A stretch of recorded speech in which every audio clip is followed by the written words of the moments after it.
Amazon, ಫ್ಲಿಪ್ಕಾರ್ಟ್ನಂತಹ ಬೇರೆ ಬೇರೆ online ಆ್ಯಪ್ಗಳಿಂದ ಅನೇಕರು ಖಂಡಿತ ಐಟಮ್ಸ್ಗಳನ್ನು ಪರ್ಚೇಸ್ ಮಾಡ್ತಾ ಇರ್ತಾರೆ. ಕೆಲವರಂತೂ ಕಾಸ್ಟ್ಲಿಯೆಸ್ಟ್ ಎಲೆಕ್ಟ್ರಾನಿಕ್ ಐಟಮ್ಸ್ಗಳನ್ನು ಆರ್ಡರ್ ಮಾಡಿ ತರಿಸ್ತಾ ಇರ್ತಾರೆ. ಆದರೆ ಬೆಂಗಳೂರಿನಲ್ಲಿ ಅಮೆಜಾನ್ನಿಂದ ಮೊಬೈಲ್ ಪರ್ಚೇಸ್ ಮಾಡೋಕೆ ಹೋದ ಸಾಫ್ಟ್ವೇರ್ ಇಂಜಿನಿಯರ್ ಒಬ್ಬರಿಗೆ ಮಹಾ ಮೋಸ ಆಗಿದೆ. ಸಾಫ್ಟ್ವೇರ್ ಇಂಜಿನಿಯರ್ ಪ್ರೇಮಾನಂದ್ ಅಮೆಜಾನ್ನಿಂದ 1.85 ಲಕ್ಷದ ಸ್ಯಾಮ್ಸಂಗ್ ಝೆಡ್ ಫೋಲ್ಡ್ ಮೊಬೈಲನ್ನು ಆರ್ಡರ್ ಮಾಡಿದ್ರು.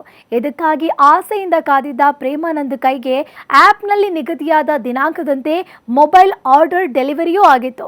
ಇದೇ ಖುಷಿಯಲ್ಲಿ ಪ್ರೇಮಾನಂದ್ ವಿಡಿಯೋ ಮಾಡ್ತಾ ಅನ್ಬಾಕ್ಸ್ ಮಾಡ್ತಿದ್ದಾಗ ಮೊಬೈಲ್ ಕವರ್ನಲ್ಲಿ ಸಿಕ್ಕಿದ್ದು ಸ್ಯಾಮ್ಸಂಗ್ ಝೆಡ್ ಫೋಲ್ಡ್ ಮೊಬೈಲ್ ಅಲ್ಲ, ಬದಲಾಗಿ ಮೊಬೈಲ್ ಭಾರ ಇರುವಷ್ಟು ತೂಕದ ಟೇಲ್ಸ್ ಪೀಸ್, ಅಂದ್ರೆ ಚೌಕಾಕಾರದ ವೈಟ್ ಕಲರ್ನಲ್ಲಿದ್ದ ಸಿಮೆಂಟ್ ಕಲ್ಲು.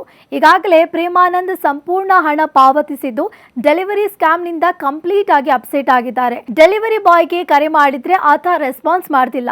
ಇದರಿಂದ ಕಂಗಾಲಾಗಿರುವ ಬೆಂಗಳೂರಿನಲ್ಲಿ ವಾಸವಿರುವ ಪ್ರೇಮಾನಂದ್ ಕುಮಾರಸ್ವಾಮಿ ಲೇಔಟ್ ಠಾಣೆಯಲ್ಲಿ ದೂರು ದಾಖಲಿಸಿದ್ದಾರೆ.